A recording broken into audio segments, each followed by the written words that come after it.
Hello, Chivas, how are you? It's been 2 games since the beginning of Clausura 2023. We've already had the chance of watching 180 minutes of the new Chivas of Veljko Paunovic, and here we're at Rebaño Analysis. We're going to tell you some of the offensive midfielding and defensive qualities of our dear Rebaño Sagrado. Here we're gonna give you an analysis of the defensive behaviors that the team is impregnating, as well as how the team behaves with the ball in midfield at the time of looking for a goal, at the time of opening up the game, at the time of what we propose in each match, and also to what we propose forward. So stay in. It's been 180 minutes so far in Clausura 2023, all of them away. We still gotta play a game at the Akron, so stay with me, and here we're gonna tell you how we've been behaving in the different phases of the game.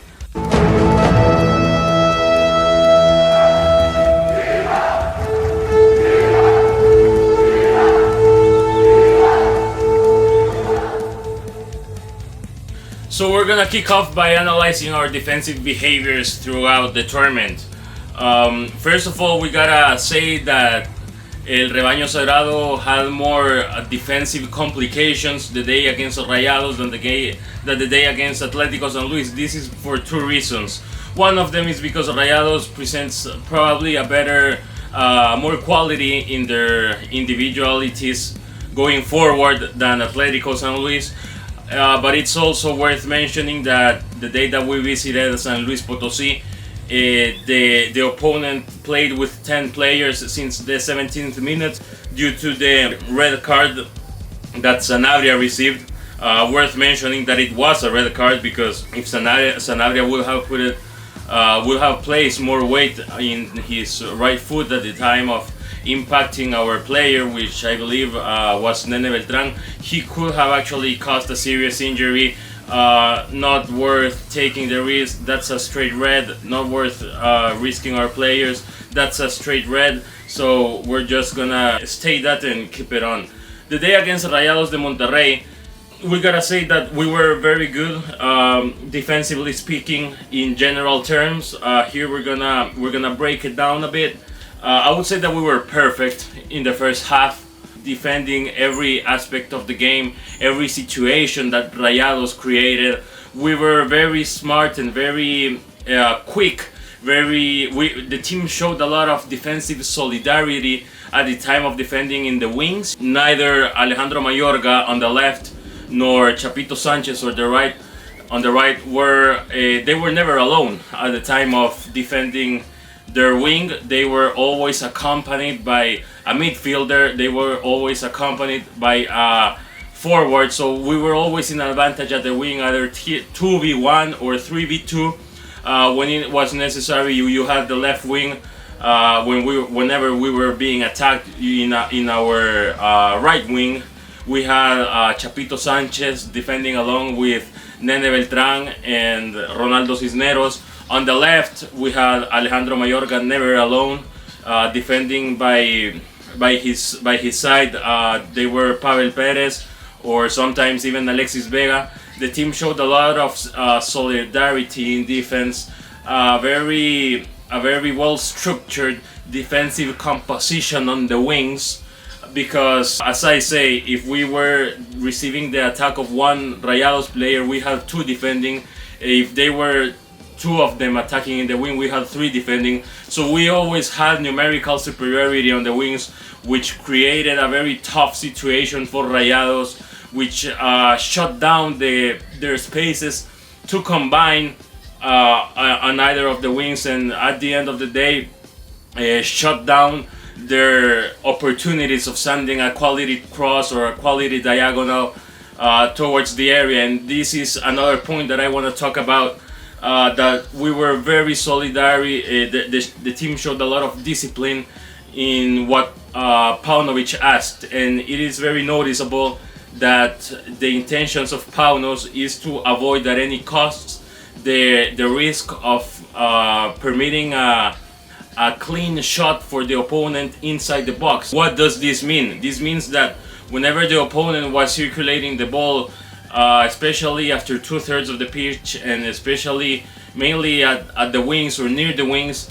El Guadalajara many times accumulated at least 3 men inside the box, but there were some occasions where we had 5 or even 7 players standing inside the box waiting for any cross, for any dangerous ball from the opponent, and in this way we always managed to shut down any shooting angle for Rayados.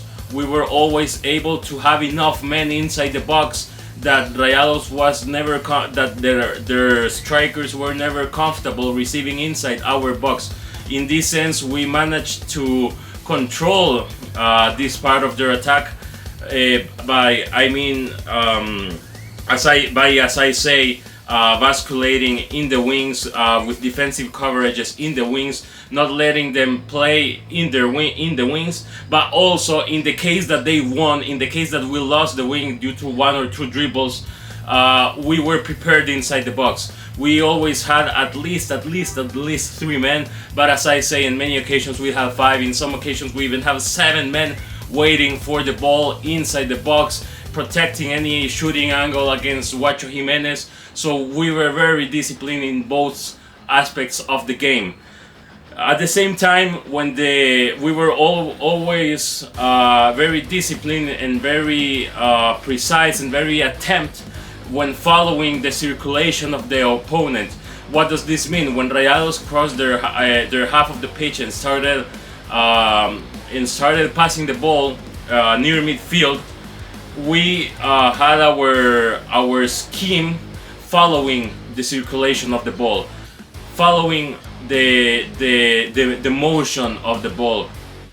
Rayados didn't really never find themselves comfortable, because every movement of them with the ball was followed by a movement of us without the ball, or 2 maybe. Whenever they had the ball, we had 4 defenders and 4 midfielders, with 1 defender standing ahead of the rest of the line and 1 midfielder standing ahead of the rest of the line. So we had 4 with 1 player ahead of the line and 4 in the midfield with 1 player ahead of the line. So this created another pressure in Rayados, another pressure in their circulation of the ball, and also caused a lot of discomfort when they were building up the play. Gotta say that the goal that we scored against Rayados was greatly thanks to the defensive collective solidarity of the team. It was a ball that we were defending on our right wing. Chapito Sanchez was defending the wing, he was defending the attack, and what happened is that Rubén González comes back really quick, really aggressively, at a nice pace, and he causes a very tough situation for the Rayados attacker. He discomforts the Rayados attack on the wing and enables Chapito Sanchez to recuperate the ball, to take it back in a very clean situation, in a very comfortable situation. And soon after Chapito recovers, thanks to the help and the assistance of Oso González, a few seconds after that, Alexis Vega receives the ball in the left wing at the other half of the pitch, with time, with space, with many meters to go forward. Great job as well by Ronaldo Cisneros and Tepa González, who ran and got some coverage towards their sides and opened the space for Alexis to run into the box, show all his quality, and at cold-blooded shoot to the bottom left corner and score the goal that gave us the 3 points. As I say, great offensive management of the situation by Ronaldo and by Tepa, by opening up the space. Fantastic performance by Alexis Vega, showing off why he is El Rebaño's number 10, the Mexican national team number 10, but also worth mentioning and worth remembering that the whole situation happened and derived and got its birth from the defensive behavior, from the aggressive behavior of Ruben Gonzalez at the time of helping out Chapito Sanchez in a situation that could have gotten complicated in creating that 2v1. In San Luis Potosí, as I say, we had a relatively comfortable match defensively because of the sending off of Sanabria at the 17th minute, but when we responded well to every situation that Atlético San Luis tried to generate. We responded well to every variation that San Luis tried to generate, because we had the game under control as long as it was played on the floor. What this means, as long as the rival was passing the ball around, we had control of it. Towards the end of the first half, Atlético San Luis starts to play more high balls. This means more long balls from the back, looking for their forward to retain it, to sustain the ball and wait for his teammates, or more globed balls that we managed to defend. We were always concentrated to any second ball, to any rebound. Guadalajara didn't let any rebound that could have caused a dangerous situation, so we were very aware of what the opponent was trying at every moment, so good for that.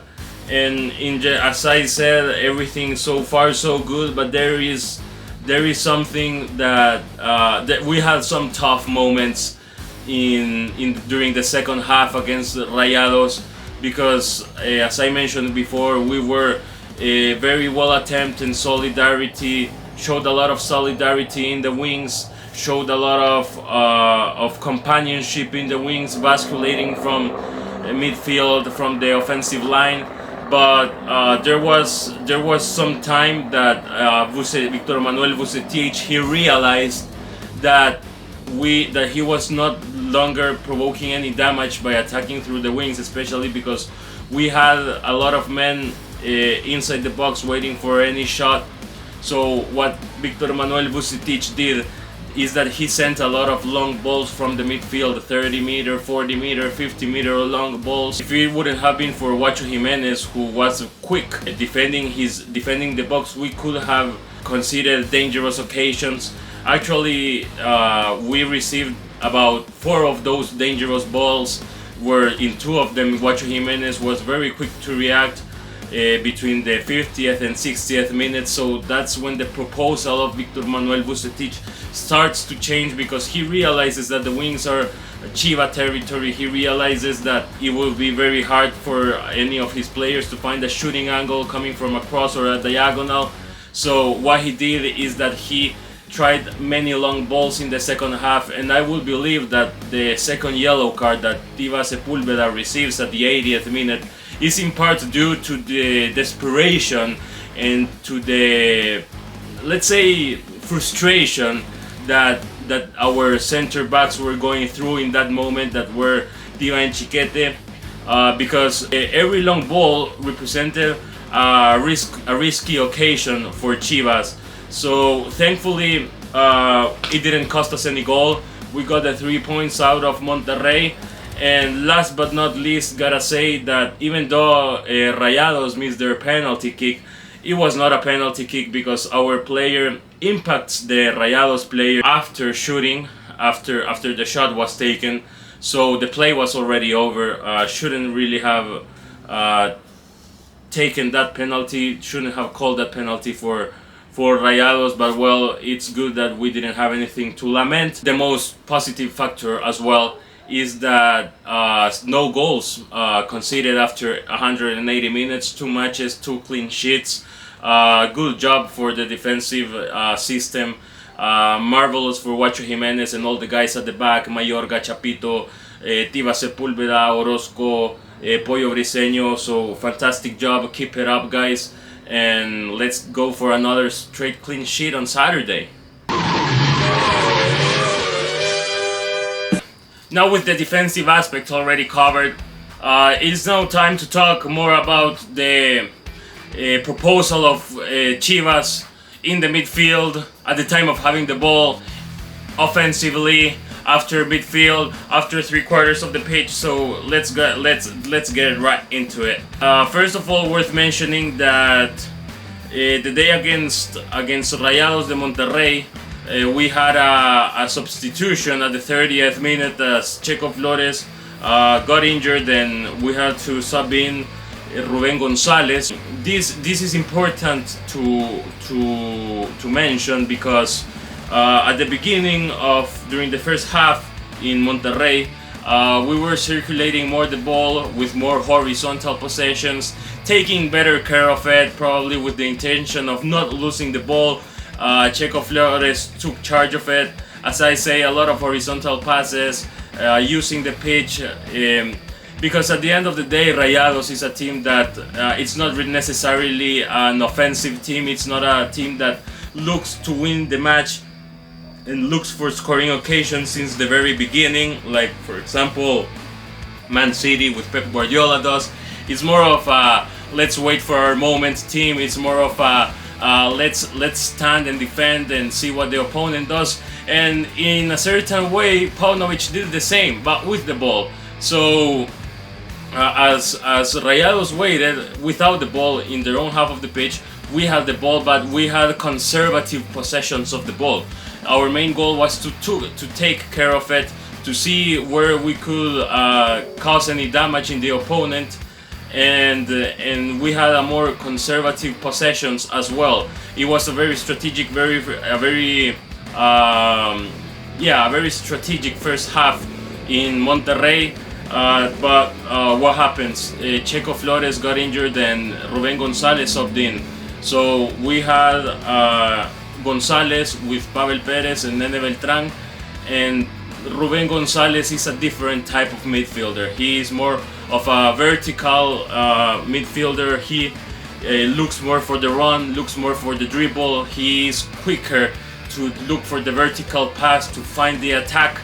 So with the entrance of Rubén González into the pitch, Chivas was more vertical. The possessions were not so horizontal. We were quick at taking the ball near the box, near the opponent's box after 3/4.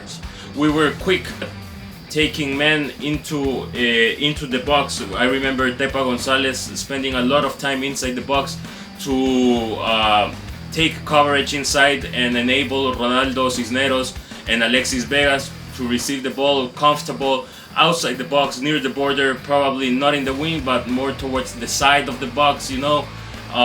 Alexis Vega had a shot at the end of the first half where I could see Paunovic's intentions, and this shot actually hit the crossbar at the end of the first half in Monterrey, and it is that I could read Paunovic's intention, and he doesn't mind to if the opponent has a lot of men inside the box. That's why he stick with Tepa González inside the box a lot of time to take the opponent's defenders inside the box. But the key was to have our men receive with time, receive with space, receive with a nice landscape of the pitch towards the goal, not backwards but in front, receiving in front of the goal. And that's how Alexis Vega sent his shot to the crossbar at the end of the first half. I could see that Pauno prioritizes the clarity and the space and the time with which his offensive men, with which his talented men receive the ball going forward beyond 3/4. So that was greatly done, thanks as well to the verticality that also González provided, with Nene Beltrán and Pavel Pérez staying a bit back more, maybe covering more any possible spaces that may have been left, and Rubén González driving the ball more towards the opponent's goal. And that's what I would say that was the proposal in Monterrey. The day that we visited San Luis Potosí, it was a bit different. It's also worth mentioning that the team had more spaces because the opponent stayed had a man off since the 17th minute. So at San Luis, in San Luis, even though we didn't get the win, we didn't get the result that we desired. There's many positive aspects of that day. I would say that one of them is how well the team used all the spaces throughout the pitch, moving the ball along. That day we played also with Pavel Perez, Nene Beltran, and Rubén Oso González in the midfield.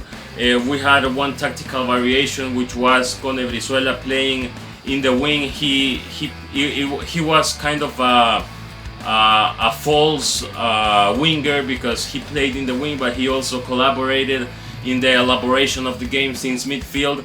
I would say that Chivas used a lot of the width of the pitch very well, used the spaces to open up the defense of the opponent, to make the opponent run after the ball, and not only that, but besides using the width of the pitch wisely, we also created a lot of spaces in the inside corridors, especially when Piojo Alvarado came in. There were some important plays at the beginning of the first half and throughout the first half where Chivas precisely combined with speed, combined with danger from 2/3 or 3/4 of the pitch, getting inside the box at first touch, with movements and the ball moving faster than the opponent. This greatly thanks to the help that Roberto Alvarado provided in attack.